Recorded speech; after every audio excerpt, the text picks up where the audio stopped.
guys, welcome back to my channel. I'm Moriarty. This is Unabridged, and I am here with my August book haul.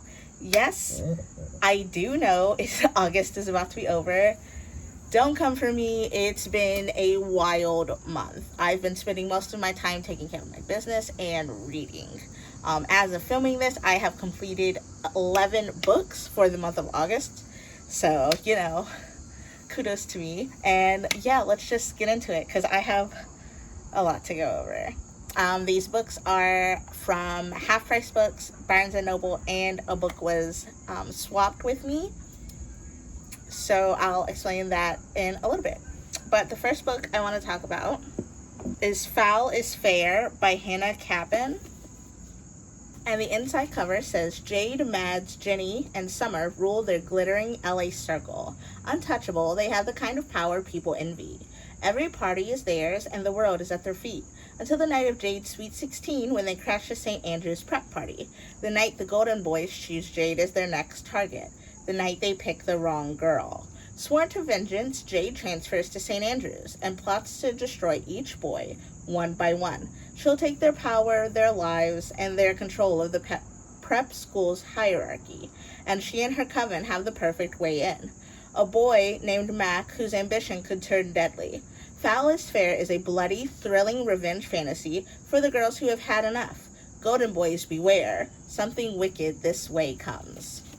And this book weighs in at 124 pages.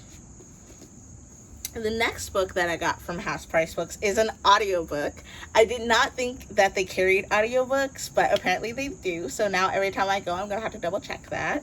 But it is Two Can Keep a Secret by Karen M. McManus. And this is the third book in the One of Us is Lying series. And it's on disc.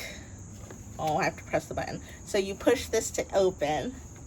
And then it's on disc, from the library. And this is mine, and I own it, and it's super cool. And it only cost me $6. But the back says, Echo Ridge is small town America. Ellery's never been there, but she's heard all about it. Her aunt went missing there at age 17, and only 5 years ago, a homecoming queen put the town on the map when she was killed.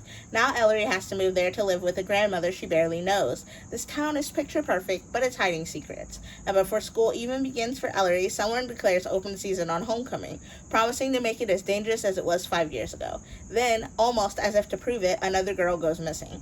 Ellery knows all about secrets. Her mother has them, her grandmother too. And the longer she's in Echo Ridge, the clearer it becomes that everyone there is hiding something. The thing is, secrets are dangerous, and most people aren't good at keeping them, which is why in Echo Ridge, it's safest to keep your secrets to yourself. So, I'm very excited. The last book I got from Half Price Books is a doozy, and it is Dark Visions by L.J. Smith. So, Dark Visions was my first L.J. Smith novel series. I started with this, and then I found Vampire Diaries, and I became a lifelong fan. I have been looking for these books because I read, the original print, which is old and yellow, and I didn't want that as a copy. So now I have this omnibus version, which has all 3 novels in it. The Strange Power, The Possessed, and The Passion. And I'm so excited to reread this and just to have this as part of my collection. The back states that Caitlin Fairchild has always felt like an outsider in her small hometown. Her haunting eyes and prophetic drawings have earned her a reputation as a witch. But Kate's not a witch. She's psychic. Tired of being shunned, Kate accepts an invitation to attend the Zeitz Institute, where she can have a fresh start and study with other psychic teens. Learning to hone her abilities with 4 other gifted students, Kate discovers the intensity of her power and the joy of having true friends. But those friendships quickly become complicated when Kate finds herself torn between 2 irresistible guys. Rob is kind and athletic and heals people with his good energy. Gabriel is aggressive and mysterious, a telepath concealing his true nature as a psychic vampire, feeding off of others' life energy. Together, Rob and Gabriel's opposing forces threatens the group's stability. Then one of the experiments traps the 5 teens in a psychic link, a link that threatens their sanities and their lives. And Caitlin must decide whom to trust and whom to love. So, just a heads up, this is great. I already know I'm probably going to give it 5 stars when I reread it. I gave it 5 stars when I was a teenager and I read it. And Gabriel's the one. Like, I don't know if it's going to change now that I'm an adult, but when I was younger, Gabriel was it for me. So I'm so excited to reread this and see what adult Moriarty thinks. So the next set of books are all from Barnes & Noble over the month of August. The first one I want to talk about is called The Remaking, and this is by Clay McLeod Chapman. And the back says, a true crime story reborn every generation. In the 1930s, Ella Louise and her daughter Jessica are dragged from their home at the outskirts of Pilot Creek, Virginia, in the middle of the night. Ella Louise is accused of using her apothecary for witchcraft, and both are burned at the stake. Ella Louise's burial site is never found, but the little girl has the most famous grave in the South, a steel-reinforced coffin surrounded by a fence of interconnected white crosses. Some wonder, if the mother was the witch, why is Jessica's grave so tightly sealed? This question fuels a legend as their story is told around a campfire in the 1950s by a man forever marked by his boyhood encounters with Jessica. Decades later, a boy at that campfire will cast Amber Pendleton as Jessica in a 70s horror movie inspired by the witch girl of Pilot's Creek. Amber's experiences on the set and its meta remake in the 90s will ripple through pop culture, ruining her life and career as she becomes the target of a witch hunt herself. Amber's best chance to break the cycle of horror comes when a true crime investigator tracks her down to interview her for his popular podcast. But will this final act of storytelling redeem her, or will it bring the story full circle, ready to be told once again, and again, and again? Super excited about this. And this book comes in at 305 pages. Yeah, so there's another novel in the back here. So the book actually comes in at 295 pages. The next book I have is called The Taking of Jack Livingston, and it is by Ryan Douglas. And I am excited about this because when it came out, I couldn't find it freaking anywhere. And by the time the library got a copy, I was like number 47. So I have literally been waiting to read this for like a year and a half, and now I have my own copy, and I'm so excited. The back says, living in two worlds is exhausting, and no one knows this better than 16-year-old Jake Livingston. His working-class, diverse neighborhood is a far cry from the world of St. Clair Prep, where he is one of the only black students, constantly at the mercy of racist teachers and peers who don't understand him. But when his neighbor, a survivor of a grisly school shooting, is murdered, and the blood initials of the now dead school shooter Sawyer Dune are left on the wall of Jake's home, Jake is forced to confront another world he wishes he could escape, the world of the dead. As a medium, Jake knows ghosts are usually harmless, rarely interacting with people, but Sawyer isn't harmless. In life, he was a troubled teen who shot and killed 6 kids at a local high school before taking his life. Now he's a powerful, vengeful ghost, and he has plans for his afterlife, plans that include Jake. When Sawyer begins stalking him, high school becomes a different kind of survival game, one Jake is not sure he can win. Super excited about that. And this book comes in at 246 pages. The next novel I picked up is To Catch a Killer by Cheryl Scarborough. It comes in at 329 pages, and the back cover states that Aaron Blake has one of those names, instantly recognizable, a name inextricably linked to a grisly crime. As a toddler, Aaron survived for 3 days alongside the corpse of her murdered mother. The case, which remains unsolved, fascinated a nation. 14 years later, Aaron has become a relatively normal teen, in spite of the looming questions about her past. But then she discovers the body of her biology teacher and once again finds herself at the center of a brutal homicide investigation. Sorry guys, I've got this fly that just won't leave me alone. When questioned by police, Erin tells almost the whole truth, but never voices her suspicions that her mother's killer has struck again. Super excited about that. The next book I picked up is called The Locker Exchange by Anne Ray. And the back says they'll need the right combination to unlock the truth. High school drama soars to new heights when Bryn Cadence discovers a classmate's body on the football field. As the only witness, Bryn tries to tell the police that she saw a masked figure flee up the bleachers, but they label the death an accident anyway. Bryn knows she's the only one capable of discovering what really happened that night. She begins to pay close attention to the hallway gossip for any clues from the student body. But when she opens her new gem locker, it's another body that grabs her attention.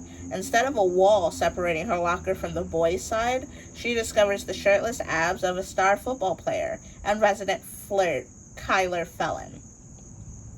Bryn knows she should leave her feelings for Keller on the locker room floor and focus on finding the truth about her classmate's death. However, Kyler's top jock status makes him privy to some useful information, making him a helpful partner in her investigation. As the two find themselves delving deeper in the case and inevitably drawing closer to one another, their behavior makes them the next targets. Bryn and Kyler knew finding the truth wouldn't be easy, but they had no idea it could also be deadly. This book comes in at... Oh, nope.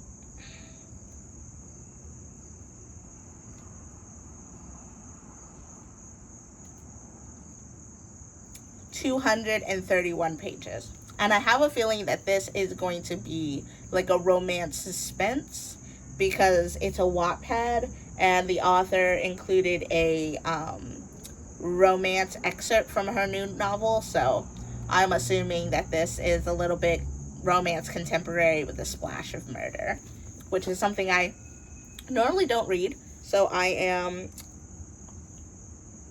optimistically excited that I will enjoy it. The next book I got was a graphic novel, and it's called City of Secrets, and it's written and drawn by Victoria Ying.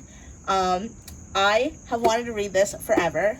First off, look at this art. It's fucking beautiful. Fucking beautiful. So I wanted to read this forever, and I actually got the second book from the library before I realized it was the second book. And then when I went to get the first book, of course, it wasn't on hold. And by the time I got the first book, the second book wasn't on hold, and it was just a whole big thing. So now I have my own copy. I don't have to worry about it being on hold, and I can't wait to read it. And all it says is that an orphan boy, a spunky girl, and a secret hidden in an amazing puzzle box of a building, the combination could save a whole city. Sounds good to me. The next book on my list is Electric Idol by Katie Robert. It is part of the Neon God series, and this is number 2. So I'm pretty sure last month I picked up books 1 and 3, but couldn't find 2. Now I have 2, so I'm excited. I'm not going to read the back because I don't want spoilers, because I'm currently working through book 1. But this is what your cover looks like, and feel free to look the book up online so you can read the back. The next book I got was actually recommended to me by Barnes & Noble in their little newsletter, which I hardly ever read unless a book is on sale. So it kind of caught me by surprise, and I was like, you know what? I have time after work. I'm going to go get it. So I did. This book is called 56 Days. It's a thriller, and it's written by Catherine Ryan Howard. And it looks like this. And the back says, no one even knew they were together. Now one of them is dead. 56 days ago, Sierra and Oliver met in a supermarket queue in Dublin and start dating the same week COVID-19 reaches Irish shores. 35 days ago, when lockdown threatens to keep them apart, Oliver suggests they move in together. Sierra sees a unique opportunity for a relationship to flourish without the scrutiny of family and friends. Oliver sees a chance to hide who and what he really is. Today, detectives arrive at Oliver's apartment to discover a decomposing body inside. Can they determine what really happened, or has lockdown created an opportunity for someone to commit the perfect crime? And this boy is thick. He's coming in at 383 pages. The next novel that I picked up is called Not Good for Maidens by Tori Bovalino. And it looks like this, and this cover is gorgeous. And in the back, it says, they'll lure you in with fruit and gems and liquor and dancing. Merriment to remember for the rest of your life. But that's an illusion. The market is death itself. Beneath the streets of York, the goblin market calls to the wicked women, the family of witches that tends to its victims. For generations, they have defended the old cobblestone streets with their magic. Knowing the dangers, they never entered the market, until May Wicket fell for a goblin girl. So we have LGBTQ rep, and we have a female same-sex relationship. So that's exciting.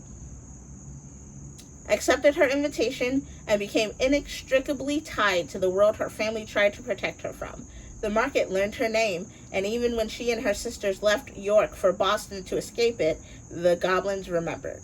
18 years later, Lou, May's niece, knows nothing of her magical lineage or the twisted streets, sweet fruits, and incredible jewels of the goblin market. But just like her aunt, the market calls to her, an echo of a curse that won't release its hold on her family. And when her youngest aunt, Neela, is kidnapped by goblins, Lou discovers just how real and dangerous the market is. To save her, both May and Lou will have to confront their family's past and what happened all those years ago. But everything, from the food and wares to the goblins themselves, is a haunting temptation for any human who manages to find their way in. And if Lou isn't careful, she could end up losing herself to the market too. And this book comes in at 342 pages. Okay, so the next book I picked up is actually a swap with my best friend Sarah, and I've got this book, and I swapped In My Dreams I Hold a Knife by Ashley Winstead. I don't have it in front of me, so my brain is a blank. But I finished that. That was like the third or fourth book that I finished in the month of August, and it was amazing. I have already filmed my thoughts, so you can find that in my August wrap-up. But yeah, if you have not read that novel, please do so. It's amazing. But I lent her that, and in return, she lent me the book that she just finished, All the Missing Girls by Megan Miranda. It's been 10 years since Nicolette Farrell left Cooley Ridge. 10 years since she broke up with Tyler, the man she thought she'd marry. 10 years since her best friend Corinne disappeared, never to be heard from again. That her father is ailing, Nick is living in Philadelphia, light years away from her younger self. She drops everything to care for her dad, but within days of her return, another girl goes missing, and Nick experiences a terrifying sense of deja vu. As Nick works to unravel what happened to the missing girl, shocking truths emerge about her neighbors, her friend, and what really happened to Corinne that night 10 years ago. This novel is 368 pages. Okay, we're on like the last 6 books, guys. We're almost there. We got this. So this graphic novel I picked up is called Persephone, Hades' Torment by Allison Shaw. It was already wrapped like this when I bought it. And the back says older teen. So I'm thinking that there's some naughty bits in here. But the back states that a queen is in bloom. According to the ancient legend, the Lord of the Dead kidnapped the innocent daughter of Demeter. Or did he? The truth is, Persephone is no damsel in distress, but a spirited young lady with an overbearing mother. A failed scheme by Apollo leads Persephone to a chance encounter with the mysterious and handsome Hades, who was struck by love's arrow. Now Hades must wrestle with his aching heart before he loses total control of his feelings, but desire is raging inside Persephone herself. So excited about that. And then I grabbed another graphic novel, which is called Never Open It, The Taboo Trilogy by Ken Nimura. And the back just says, but listen closely now, no matter what, you must never open the box. And I like the cover, and I'm excited to read it. Like, it's pretty. I'm very excited. Next book I'm actually currently in the middle of. And that is Zatanna, the Jewel of Gravesend, written by Alice Arden and illustrated by Jacqueline de Leon, who is an illustrator on YouTube. If you have not seen her work, I will put her link in the description. It's amazing. We're excited to see her do big things like illustrating for a DC comic book. I'm so hyped. She had her own graphic novel called The Sirens when I found her, and it was amazing. I knew I needed one. I knew I needed it signed. I'm sure I have it in my comic book collection somewhere. Like, amazing. I'm so excited to see where this goes. I'm so proud of her. But the back says that there's more to the mobsters, mystics, and mermaids at the last stop on the DFQ train, Coney Island, Stillwell Avenue. Zatanna's not your typical New Yorker. She walks her giant rabbit on a leather leash down the boardwalk, lives in a colossal architectural wonder known as the Golden Elephant, had her first kiss in the haunted Hellgate ride, and wouldn't have it any other way.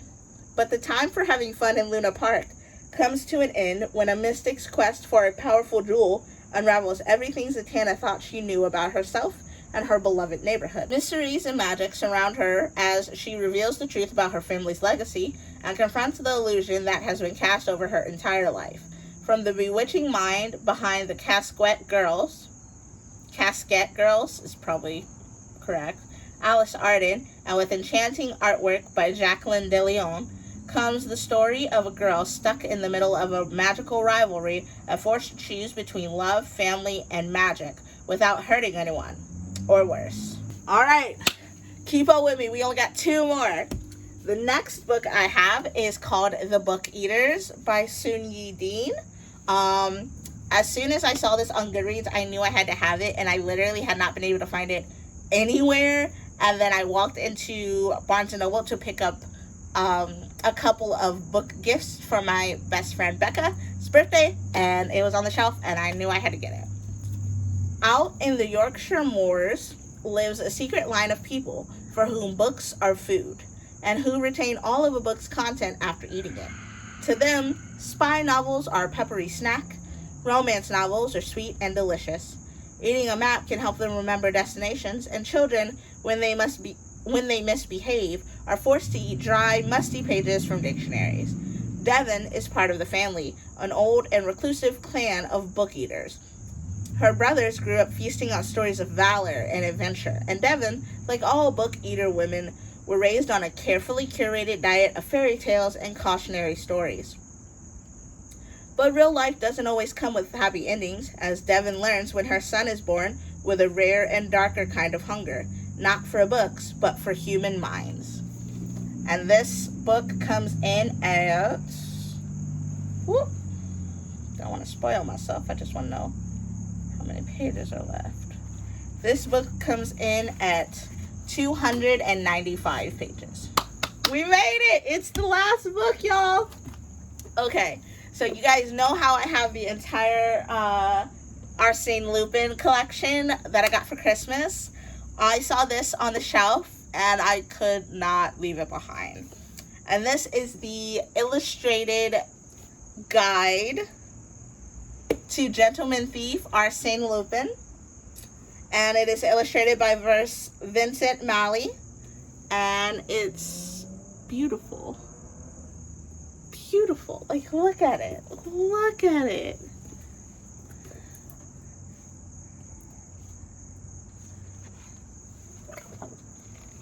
Ah! I'm so excited. I'm so excited. So, if you don't know who Arsène Lupin is, he is a French fictional character that is the basis for Lupin the Third. He's supposed to be his great-great-great-grandfather, the Third. So, discover the adventures of the original world-famous gentleman thief who inspired generations of charming scoundrels and gallant anti-heroes in fiction and film for over a century. One of the greatest classics of French detective literature, this first collection of short stories by Maurice Leblanc is revisited in a beautiful illustrated edition by celebrated artist Vincent Malley. I'm so excited to get into this. So that completes my August book haul. Yeah, I got a lot of books. In my defense, though, I have already read, technically, I've already read 2 1/4 of the books that I've picked up. So it's not like the other months where I bought all these books and they've just kind of been sitting on my shelf.